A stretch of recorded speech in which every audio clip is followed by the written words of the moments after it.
자, 이번 차시에서는 양안시 기능에 대해서 한번 살펴보도록 하겠습니다. 양안시 기능이다 하면은 이제 양안을 이용함으로써 우리가 얻을 수 있는 그런 이제 기능들에 대해서 살펴본다. 이렇게 보시면 되겠는데, 한눈으로 봐도 보이는 건 보이잖아요. 근데 이제 이 양안을 이용하면서 얻을 수 있는 이점이 어떤 게 있을까요? 실제적으로 저희가 이제 외부를 봤었을 때 하늘을 이렇게 가리고 보게 되면 각각 이렇게 가리고 보면은 외부가 똑같은 곳을 주시하고 있는 것 같지만 약간씩 다르게 보이거든요. 약간씩 달라요. 그렇지만 요 각각 눈에서 받아들인 영상을 하나로 합치고 그리고 인지할 때는 되는 CPG라는 곳에서 이제 하나의 영상으로 인지가 되는데 요렇게 약간 다르게 이렇게 들어온 영상이 합쳐지면서 얻을 수 있는 감각이 입체감, 원근감, 공간감 이런 것들이에요. 즉 양안시 이제 두 눈이 있음으로 해서 두 눈이 제 기능을 함으로 해서 우리가 얻을 수 있는 최고의 감각은 바로 이제 입체감, 공간감, 이런 이제 원근감 이런 것들이 되는 거죠. 역으로 얘기를 하면 우리가 두 눈을 다 이용하지 못한다. 한 눈밖에 사용하지 못한다. 뭐 예를 들어 가지고 두 눈 중에 시력이 한 눈이 이제 너무 안 좋아서 현저히 안 좋아 가지고 실제적으로는 두 눈 중에서 좋은 쪽 눈만 거의 사용하게 되는 이런 경우에는 양안시가 안 되는 경우거든요. 그리고 뭐 사시 같은 경우에도 건강한 눈이랑 사시안이 있으면 사시안 쪽의 영상은 거의 이제 배제 억제가 되다 보니까 사용하지 않게 되는 거거든요. 그래서 이런 경우에는 두 눈이 있지만 결국은 한 눈밖에 사용하지 않게 되는 거기 때문에 외부가 입체적인 느낌이 안 드는 겁니다. 2D로 보이는 거죠. 그림처럼. 근데 이제 일부 이런 식으로 한눈만 이제 사용을 한다 해도 전혀 입체감이 이제 느껴지지 않는 건 아니고요. 경험적 입체감이라고 해서 약간의 입체감이 느껴지긴 하지만 두 눈을 이용을 할 때보다는 이제 현저하게 이 입체감 부분 공간감, 원근감 이런 부분들이 이제 떨어지게 되는 거죠. 잘 이제 거리 감각이 없는 거죠. 그래서 양안시라고 하면은 두 눈의 기능이 다 정상적으로 작동을 할 때 얻을 수 있는 기능, 요 부분에 대해서 저희가 살펴볼 거고, 그리고 이제 요 양안시의 기능에 어떤 문제가 있을 수 있는 원인들이 있겠죠. 그럼 이제 양안시가 제대로 되지 않을 텐데, 그런 것들은 대표적으로 어떤 것들이 이런 양안시 기능을 저해하는 요소들로 작용을 하는 것인지 이런 것들에 대해서 살펴보겠습니다. 자, 우선적으로는 양안시가 뭔가, 그리고 이 양안시 기능이 제대로 이루어지기 위해서는 어떤 단계를 거쳐서 양안시 기능이 이루어지는가, 요 단계적인 부분을 하나씩 하나씩 살펴보면서 이 내용에 대해서 한번 알아보도록 하겠습니다. 자, 그러면 먼저 양안시란 뭐냐? 양안시 정의에 대해서 한번 정리를 해보도록 하겠습니다. 일단 이제 생각해봤을 때 저희가 두 눈에서 각각 영상을 받아들이잖아요. 그렇지만 저희는 두 개로 인지 안 하죠. 하나로 합친단 말이에요. 융합이라고 하는 하나로 합치게 되는데 이때 조건들이 있어요. 양안이 제대로 그 기능을 해야 된다. 그리고 영상이 동시다발적으로 들어와야 된다. 그리고 이 영상이 동일해야 된다. 요런 게 있겠죠. 근데 이제 요런 것들이 다 만족이 됐었을 때 하나의 상으로 합쳐지고 하나로 인지가 될 텐데 기본적으로 이제 좌우안에 이제 망막에 이제 정상적인 어떤 상이 결상이 되기 위해서는 망막에 있는 시세포가 정상적으로 작동을 해야 될 거고 이것들이 다시금 시신경을 통해서 대뇌까지 제대로 전달이 돼야 되겠죠. 이 과정들이 사실은 다 원활하게 이루어져야지만이 이제 기능 자체가 제대로 되는 거잖아요. 그래서 이렇게 이제 전달이 돼서 상을 하나로 합쳐서 인식하게 되는 기능 자체를 양안시라고 정의를 해볼 수가 있겠습니다. 자, 그러면 이러한 양안시가 제대로 되기 위해선 기본적으로 뭐가 돼야 될까요? 양안에 각각 정상적으로 그 대응점 관계의 상이 맺어지기 위해서는 내가 보고자 하는 사물 쪽으로 눈을 갖다가 이렇게 제대로 이렇게 돌릴 수가 있어야 되겠죠. 그죠? 그걸 바로 주시라고 해요. 어, 주시는 내가 원하는 쪽을 사물을 보게 되는 게 주시인데 이제 저희는 다 이제 뭐 크게 문제 있는 분들이 안 계시기 때문에 원하는 쪽으로 눈알을 돌릴 수가 있잖아요. 근데 주시가 되지 않는 경우, 내가 원하는 쪽으로 눈을 돌리지 못하는 경우가 대표적으로 사시가 있겠죠. 그래서 이제 기본적으로 양안시가 되기 위해서는 이 주시라는 게 제대로 이루어져야 되는데 픽세이션, 시선을 물체 쪽으로 돌려서 선명하게 볼 수 있는 요 기능인데 아기를 이렇게 낳아보신 분들은 아실 거예요. 아기가 갓 태어났었을 때 엄마랑 눈 맞춤을 할 수 있던가요? 태어났었을 때 아기의 시력도 좋지 않죠. 플러스 2.5디옵트의 원시 상태로 태어나기 때문에 실제적으로는 눈앞에 있는 사물을 제대로 인지도 하지도 못할 뿐더러 태어났었을 때 당시는 눈알을 갖다가 제대로 돌리질 못해요. 원하는 쪽으로 눈을 갖다 이렇게 볼 수 없다는 거죠. 주시가 잘 안 된다는 얘기죠. 그래서 엄마랑 이렇게 눈 맞춤 자체가 잘 안 되는 거예요. 아기는 이렇게 계속 눈을 갖다가 여기저기 이렇게 왔다 갔다 하는 거죠. 주시 자체가 안 되기 때문에. 그래서 어, 이제 주시가 이제 그래도 이제 가능한 시기가 생후 한 5, 6주 정도가 돼야지만이 생후 5, 6주 정도가 돼야지만이 주시가 가능해지게 되는 거예요. 그래서 어떻게 하던가요? 아기가 태어났었을 때는 눈 맞춤을 잘 못하지만 이제 이 주시 훈련을 또 하기 위해서 눈앞에다가 모빌이라는 걸 걸어주잖아요. 그러면은 아이가 이제 시기능도 태어나면서 계속 발달을 할 텐데 우선적으로 내가 원하는 사물 쪽으로 눈을 돌리기 위한 주시 기능을 갖다가 좀 더 활발하게 하기 위해서 사실은 그런 것도 있지만 또 계속 누워 있으니까 심심하니까 그래서 모빌을 걸어주는 거죠. 그래서 이렇게 모빌을 걸어주게 되면은 눈을 그 모빌에 따라서 이렇게 움직이면서 나름의 주시 운동을 하게 되는 거예요. 그리고 이제 혹시 모빌 걸어줄 때 한번 유심히 보신 분들은 아시겠지만 태어났었을 때 이제 처음에 사용하는 모빌은 흑백 모빌을 사용을 해요. 왜냐면은 아이가 태어났었을 때 시력도 좋지 않고 색감 감각도 떨어지기 때문에 색깔이 있는 걸 갖다 걸어주게 되면은 구분하기가 더 힘들거든요. 그래서 흑백이 이렇게 대비가 큰 흑백 모빌을 갖다가 먼저 걸어줍니다. 걸어주고 가까운 곳부터 이런 식으로 이제 거리감을 두면서 이런 식으로 거리도 변화를 시켜주는 거죠.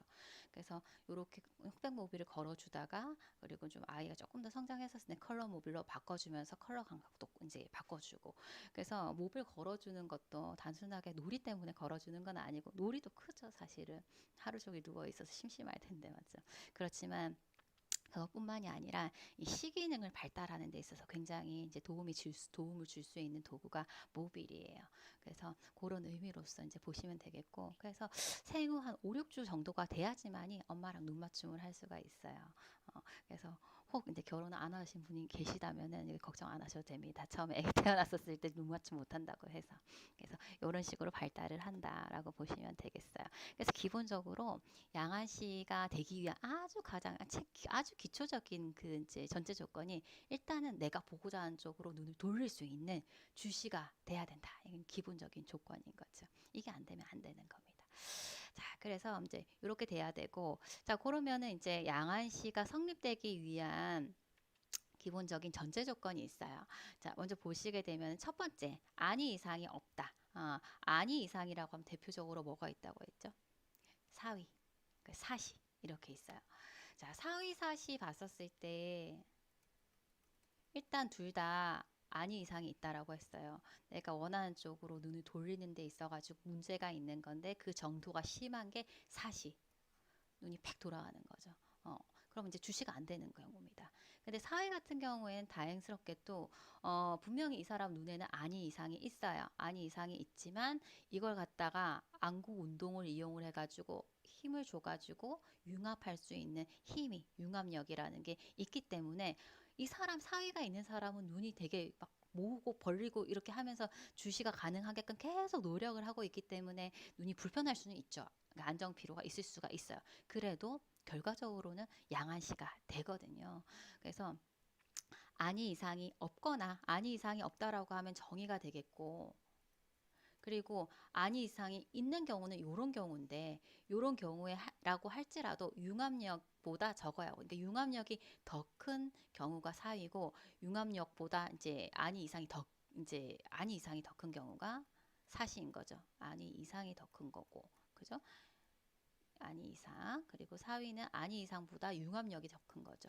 아니 이상을 이렇게 보정해 줄 수 있는 융합력이 더 큰 거죠. 그래서 이 사람은 이제 정상 아니처럼 보이는 거죠. 그래서 이 사람은 양한시가 가능해서 입체시가 가능한 겁니다. 근데 이 사람은 아니 이상이 더 크다 보니까 이걸 보정할 수 있는 융합력이 이제 요걸 갖다가 다 보완을 해줄 수 없기 때문에 양한시 자체가 안 돼요. 그래서 당연히 입체시 이런 거 안 되는 거죠. 그래서 이제 적어야 된다. 요 말이 되겠습니다. 아니 이상이 없거나 뭐 만약에 있다 하더라도 융합력보다 그 아니 이상이 적어야 된다. 사위를 얘기를 하죠. 이렇게 돼야 된다라는 얘기고, 둘째, 안구 운동이 양안 모두 정상이어야 한다. 그죠? 안구 운동 내가 보고자 한자고 주시가 이제 가능해야 될 거고, 그리고 이제 요거에 대해서 만약에 뭐 그 융합이 필요하다라고 했었을 때도 원하는 방향으로 이제 움직일 수 있게끔 근육이 제대로 작동을 해야 된다라는 얘기죠. 그래서 안구 운동이 양안 모두 정상이어야 하고, 그래서 망막에 이제 그 대응점 위치에 결상이 됐다라고 하면은 이게 이제 결상된 그 정보가 대뇌까지 제대로 정보 전달이 돼야 되잖아요. 그래서 결상된 정보를 뇌까지 잘 전달을 해서 인지가 될 수 있어야 된다. 요 말이 되겠습니다. 그래서 이런 것들 다 만족이 돼야지만이 어느 한 곳에라도 문제가 있다라고 하면 이제 안 되는 거죠. 다 만족이 돼야지만이 양아시가 가능하겠다. 이렇게 보시면 되겠습니다. 자, 그래서 양아시의 정의 그리고 성립하는 그 과정 한번 살펴봤고요. 자, 양아시에 대해서 저희가 이제 알아보기에 앞서서 몇 가지 용어와 그 의미에 대해서 또 한번 정리를 해봐야 될 것 같아요. 자, 양아시 생리에 대해서 이해를 하기 위해서 이제 총 4가지 이 용어에 대해서 제가 말씀을 드리도록 할게요. 자, 먼저 대응점이라는 게 있고 비대응점이라고 하는 부분이 있습니다. 계속 제가 대응점, 비대응점에 대해서 언급을 드렸는데 요 내용을 들으시고 나면 좀 더 정리가 되실 것 같아요. 자, 그리고 대응점, 비대응점이 있고 정상 대응이냐, 이상 대응이냐 이렇게 두 개를 구분을 해가지고 살펴볼 수가 있겠습니다. 자, 대응점이라고 하면은 이제 일단은 양안에 맺혀진 그 사항이 대응 관계에 있다. 이렇게 보시면 되는데 가장 기본적으로 망막에 있어서의 대표적인 대응점이라고 하면 중심화가 되겠습니다.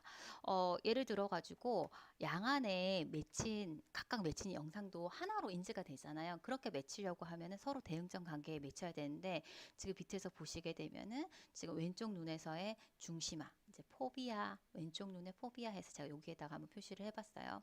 여기에 결상이 되고 오른쪽 눈에 있어서도 중심화 이렇게 딱 결상이 된다. 그러면은 하나의 영상으로 인지가 됩니다. 자, 근데 이 중심화를 기준으로 했었을 때 같은 방향, 같은 거리에 있는 점, 같은 거리에 있는 그 상점은 대응 관계에 있어요. 근데 같은 방향이 아니거나 다른 방향에 있거나 혹은 같은 방향이라 할지라도 그 거리가 다른 경우에는 비대응점 관계에 있다라고 설명을 할 수가 있어요. 자, 그러면은 지금 그 관계에 대해서 설명을 드리기 위해서 밑에 그림을 제가 그려놨는데, 지금 이쪽이 왼쪽 눈이고 여기가 오른쪽 눈이고, 지금 F라고 표시된 부분은 중심화 포비아를 의미한다라고 말씀드렸습니다. 자, 근데 각각 눈에서 들어온 이 영상에 있어서 그 위치 관계를 설명하기 위해서 중보관이라는 것을 그릴 수가 있어요. 그래서 제가 이 두 눈 사이에다가 중보관을 임의로 한번 그려보도록 하겠습니다. 자, 여기다가 중보관. 두 눈 사이에 있다라고 해서 중보관이라고 하거든요. 중보관을 그렸어요. 자, 먼저 그러면 우리 눈에 있어서 대표적인 대응점이 중심화라고 했잖아요. 그럼 왼쪽 눈에서 여기 중심화의 결상이 됐고 오른쪽 눈에서도 이 중심화의 결상이 됐다라고 하면은 이 중보관에서 하나로 인지가 됐었을 때 그 위치는 딱 중간에 FL과 FR이 이렇게 겹쳐진 상태로 이렇게 이제 합쳐져서 하나의 상으로 인지가 되는 거예요. 그런데 지금 여기에서 봤었을 때 왼쪽에서 A점이 있고 오른쪽에서의 A점이 있죠. 그리고 왼쪽에서의 그 B점이 있고 오른쪽 눈에서의 B점이 있어요. 자, 이 두 가지 중에 하나는 대응점 관계에 있는 그 관계에서의 어떤 결상이 된 거고, 또 다른 하나는 비대응점 관계로 결상이 된 상태거든요.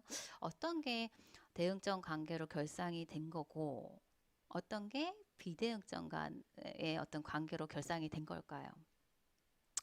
자, 우선 제가 아까 말씀드렸죠. 대응점이라고 했었을 때는 이 중심화를 기준으로 같은 방향, 같은 거리에 결상이 된 그 관계를 대응점 관계라고 한다.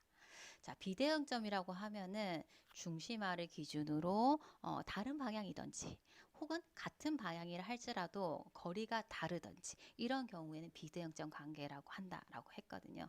자, 그러면 여기에서 우선적으로 A는 어떨까요? A를 중보관에다가 한번 제가 표시를 해보게 되면, 자, 우선 A는 왼쪽 눈에 있어서 이 중심화를 기준으로 이쪽 방향에 이렇게 탁 결상이 된 거죠. 오른쪽 눈에 있어서도 이 중심화를 기준으로 이쪽 방향에 딱 결상이 됐단 말이에요. 그래서 지금 중보관에서 한번 살펴보게 되면 이 중보관에서의 중심화 FLR이 이렇게 겹쳐진 이 부분에서 L 왼쪽 눈의 중심화를 기준으로 지금 A점은 이렇게 가서 지금 여기 L이 이렇게 결상이 된 상태로 그려질 수가 있고, 마찬가지로 이 오른쪽 눈에서도 지금 오른쪽의 중심화가 여기 기준이 되겠죠. 동일하게 여기에서도 여기 기준으로 이쪽 방향이잖아요.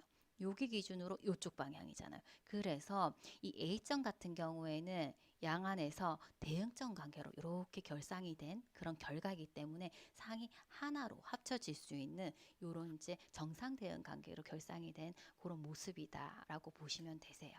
그래서 지금 그림에서 AL과 AR은 대응점 관계.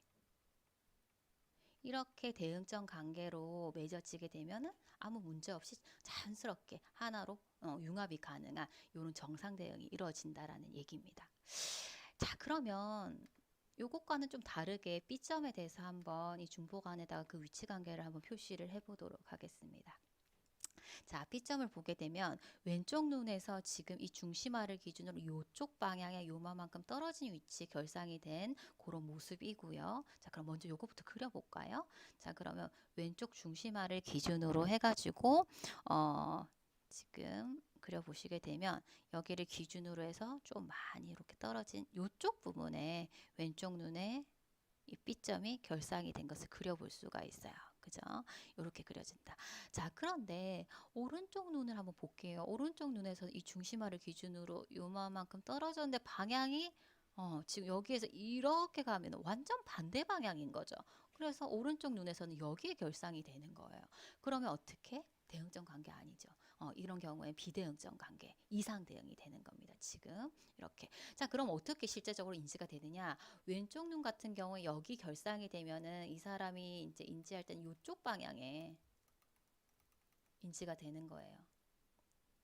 그래서 여기에 뭐 예를 들어 사과였다라고 하면은 여기에 B점에 왼쪽 눈이 보는 게 이쪽으로 인지가 되고, 여기 오른쪽 같은 경우에는 이렇게 가서 이쪽 방향에 인지가 되는 거죠.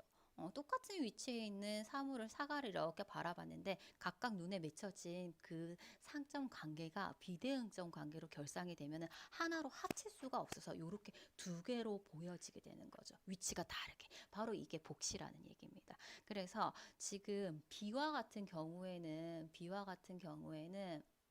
비대응점 관계예요. 비대응점 관계. 그럼 어떻게 해요? 이런 경우에는 융합이 불가하다는 얘기입니다. 융합이 안 되기 때문에 복시가 발생을 하는 거죠. 그래서 대응점, 비대응점을 갖다가 설명을 할 때는 기본적으로 중심화를 기준으로 설명을 할 수가 있고, 대응점이라고 하면 중심화에서 같은 방향에 있는 점을 대응점 관계에 있다라고 얘기를 하고, 대응점 관계에 있는 것은 정상이 대응이 되었구나 이렇게 이해를 하시면 되세요. 자, 그리고 이제 감각성 융합이라는 게 나왔는데 요거는 이제 나중에 하나로 어떤 상을 합칠 때를 융합이라는 용어를 써요. 퓨전이라고 하는 융합이라는 용어를 쓰는데, 이 융합도 크게는 감각성 융합이 있고 그 다음에 운동성 융합이라는 것이 있거든요. 융합도 종류가 두 가지입니다. 두 가지가 있는데, 이렇게 대응점 관계 딱 맺혔다라고 하면은 운동성 융합은 필요가 없고 그냥 아주 자연스럽게 감각성 융합만 작동을 해가지고 하나로 합칠 수가 있어요. 자, 그런데 비대응점이라고 했었을 때는 이제 망막 중심화를 기준으로 해서 같은 거리에 있지 않는 점, 그리고 또 이제 방향이 다를 수도 있고 방향이 같을 수도 있죠. 어쨌든 간에 같은 거리에 있지 않는 점을 비대응점이라고 하게 되는데, 이런 경우에는 이렇게 복시가 발생을 한다라고 했어요. 이상 대응이 돼서. 근데 참고로 말씀을 드리면은 이 비대응점 관계의 상이 결상이 된다 하더라도 어, 반드시 복시가 일어나느냐? 그거는 아니에요. 자, 그러면은 복시가 일어나긴 할 텐데 복시가 너무 싫잖아요. 그럼 어떻게 우리 눈은 대응점 관계로 그 상점을 이동시키려고 눈알을 막 움직여요. 눈알을. 그래가지고 이 눈알이 충분히 많이 움직일 수 있다라고 하면은 이 비대응점의 관계에 결상된 이 상을 대응점 관계로 옮겨 놓을 수가 있다는 얘기예요. 못 옮길 수도 있죠. 너무 심하면은 못 옮기고 내가 운동성 융합으로 충분히 보완할 수 있을 정도로 그 양만큼 비대응점 관계라고 하면 가능하다는 얘기예요. 그래서 그럴 때는 운동성 융합이 개입이 될 수가 있어요. 그래서 비대응점 관계에 맺혔다라고 해서 반드시 복시가 발생하는 건 아니고, 그리고 비대응점 관계에 맺혔을 때 안구 운동이 개입이 될 수 있는데, 이 운동성 융합이 개입이 될 수가 있는데, 이 운동성 융합으로 이상되어 있던 이 비대응점 관계에 맺혀 있던 결상된 위치를 정상 대응으로 바꿀 수만 있다면 이것도 하나로 합칠 수 있겠다. 양한시가 가능하겠다. 이렇게 보시면 되세요. 근데 이제 못 합치면은 복시가 일어나는 거죠. 이런 식으로. 그래서 그거는 이 아니 이상의 정도에 따라서, 그리고 이 사람이 가지고 있는 눈알을 돌리는 이 운동성 융합력에 따라서 좀 다르게 나타날 수가 있겠습니다. 자, 그래서 기본적으로 양한시의 어떤 그 생리적인 부분을 이해를 하실 때 대응점, 그리고 비대응점, 그리고 대응점 관계에 맺히면 정상 대응, 그죠? 그리고 비대응점 관계에 맺히게 되면 이상 대응, 요렇게 이제 그런 관계로 이제 맺어지겠다 보시면 되겠고, 비대응점 관계에 결상이 된 경우에는 복시가 발생할 수도 있겠으나 반드시 발생하는 것은 아니다. 이렇게 이제 간단하게 일단 정리를 하시고 뒤쪽의 내용을 살펴보시면 되겠습니다. 자, 그러면 이제 양한시가 이루어지기 위해서 이 단계, 세 단계를 거쳐가지고 양한시가 완성이 되게 되는데, 보시게 되면 일단은 기본적으로, 양한시가 성립이 되기 위해서는 양안에 이렇게 이제 어떤 사물을 볼 때 각각 영상이 들어오겠죠? 근데 이 영상이 따로따로 들어오면 안 되겠죠. 동시다발적으로 들어와야 된다는 얘기입니다. 그래서 기본적으로 양안 동시시라고 얘기를 해요. 양안 동시. 교대로 들어오면 안 되고 동시다발적으로 이렇게 들어와야 된다. 그리고 예를 들어 가지고 아까 아니 이상이 있어가지고 사시가 있어가지고 그런 경우에 복시가 발생을 하고, 그죠? 그러면은 복시 때문에 너무 싫으니까 어떤 문제 안쪽에 있는 상을 억제를 하게 된다. 그러면은 결과적으로 사실은 이 사람은 한눈을 아예 안 쓰는 거잖아요. 그러면은 이제 양한시가 안 되는 거죠. 억제가 없어야 된다. 이렇게 봐야 됩니다. 또 참고로 어떤 예가 있냐면 부등시라고 양안의 시력이 다른 경우가 있어요. 보통 부등시를 정의를 할 때는 양안의 굴절력 차가 2디옵터 이상 차이가 나는 눈을 부등시라고 정의를 하는데, 심한 경우는 굉장히 차이가 많이 나고, 기본적으로 차이가 많이 나는 경우는 시력 차이가 많이 나겠죠. 그죠? 그럼 한쪽 눈은 엄청 선명하게 보이지만 다른 쪽 눈은 흐려가지고 두 눈의 어떤 시력적인 질적인 부분이 굉장히 차이가 많이 날 수가 있겠죠. 그러면은 각각 봤었을 때 이 영상의 선명도도 다르거니와, 보통 이런 부등시 같은 경우에는 잘 안 보이는 쪽 눈을 사용을 안 해요. 그래서 예를 들어서 오른쪽 눈의 시력이 1.0이다. 왼쪽 눈의 시력이 0.1이다. 그러면 이 사람이 멀리 볼 때는 이 잘 보이는 쪽 눈만 사용을 한단 말이에요. 그러면은 왼쪽 눈 거의 억제에 가깝게 사용이 안 되고 있는 상황인 거잖아요. 그러면은 이런 경우에도 양한시가 안 되는 거죠. 그래서 기본적으로 첫 번째 단계, 양안 동시시라고 했었을 때는 양안에 들어오는 상이 동시다발적으로 들어와야 되고, 어떠한 이유에서건 간에 억제가 없어야 된다. 두 눈이 비슷한 정도의 어떤 시력적인 질을 가지면서 볼 수 있는 그런 게 이제 돼야 된다. 이렇게 보시면 되겠습니다. 자, 그럼 각각 들어왔어요. 각각 제대로 들어왔단 말이에요. 그럼 어떻게 해요? 합쳐야 되겠죠. 그죠? 자, 그게 바로 융합, 다른 말로 융상이라고도 하고 퓨전이라고도 얘기를 합니다. 자, 좌우 안에 만들어진 시야 내의 물체의 두 개의 상을 하나로 합쳐보기 위한 주요 기능. 그래서 두 개를 하나로 합쳤다라고 해서 이거를 다른 말로 단일시라고도 얘기를 합니다. 그래서 융합을 설명할 때는 융합, 융상, 단일시, 그리고 퓨전 이렇게 다 이제 불려지니까 다 같이 기억을 해주시면 되겠습니다.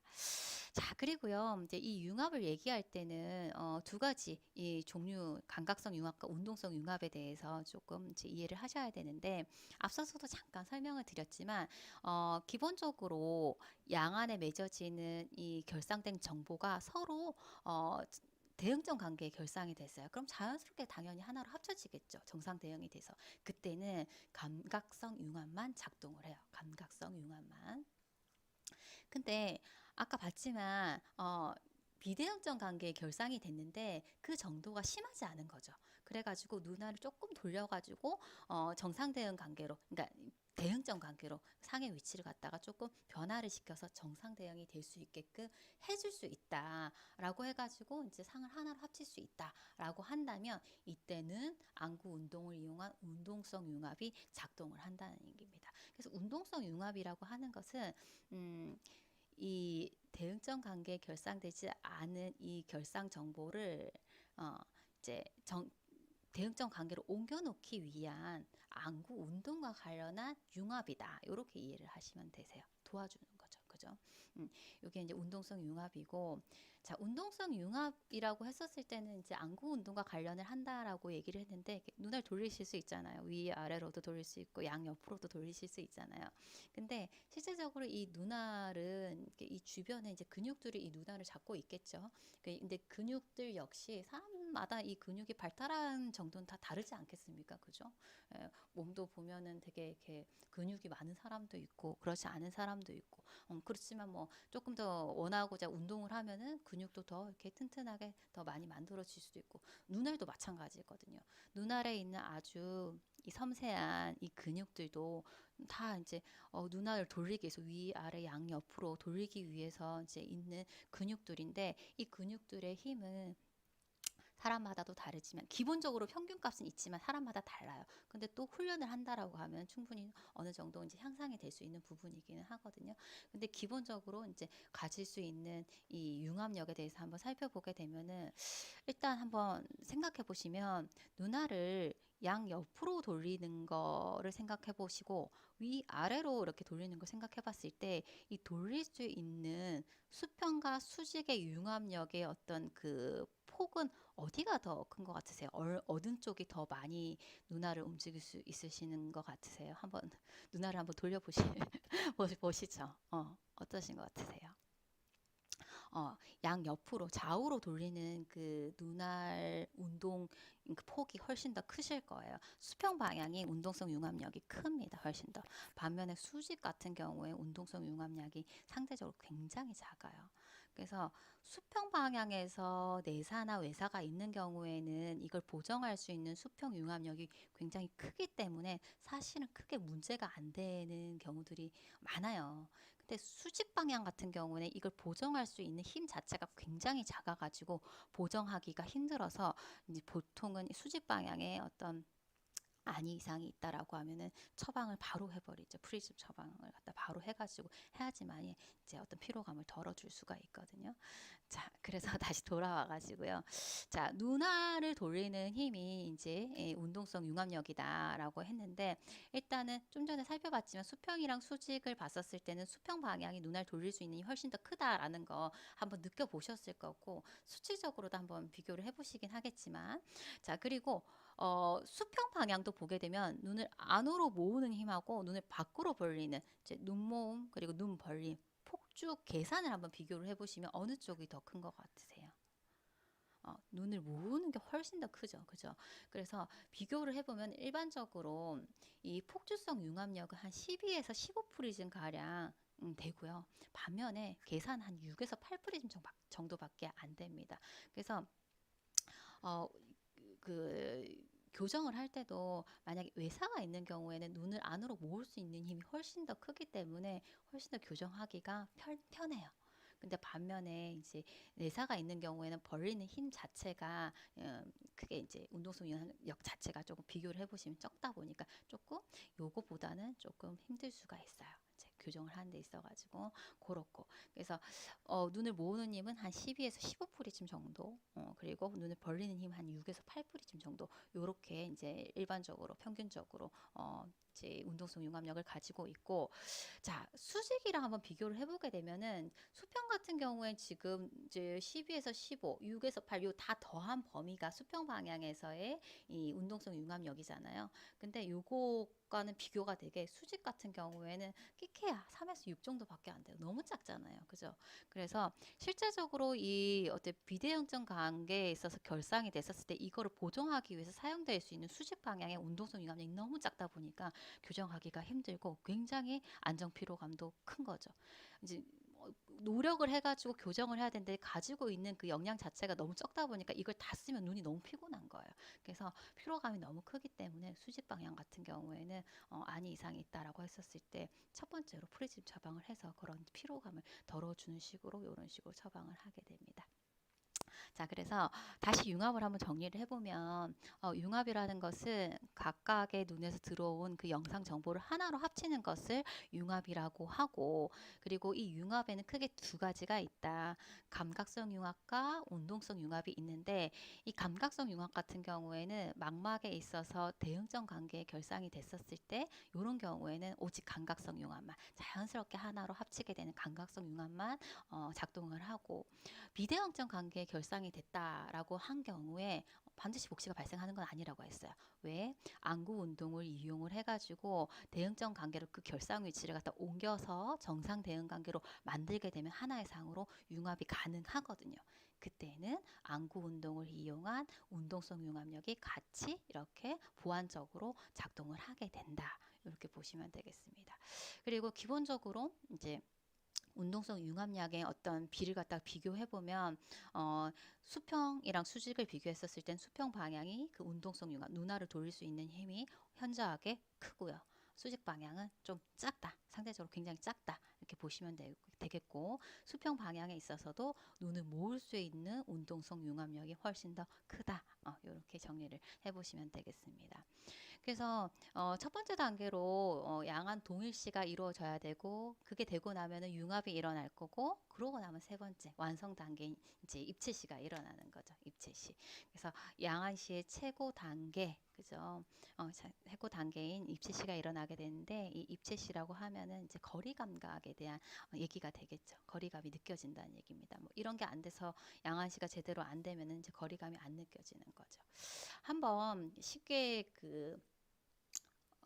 테스트 해볼 수 있는 게, 지금 두 눈을 이용해서 이렇게 연필 있으시면, 연필 같은 거 있으시면, 연필 안 해도 될 것 같아요. 손가락 이렇게 있으시면은 끝과 끝을 두 눈을 다 사용한 상태에서 이렇게 한번 맞춰보세요. 그러면 쉽게 이렇게 두 개를 맞추실 수 있으실 거예요. 근데 한 눈만 이렇게 뜨고 이 두 개를 이렇게 맞추려고 하면 잘 안 될 거예요. 한번 해보시면 재밌으실 거예요. 그래서 두 눈을 이용했었을 때 어떤 입체감, 이런 거구나. 직접적으로 느낄 수 있으신 어떤 테스트니까 한번 꼭 해보시길 바라겠습니다. 자, 이렇게 해서 양안시의 성립 3단계에 대해서 살펴봤습니다.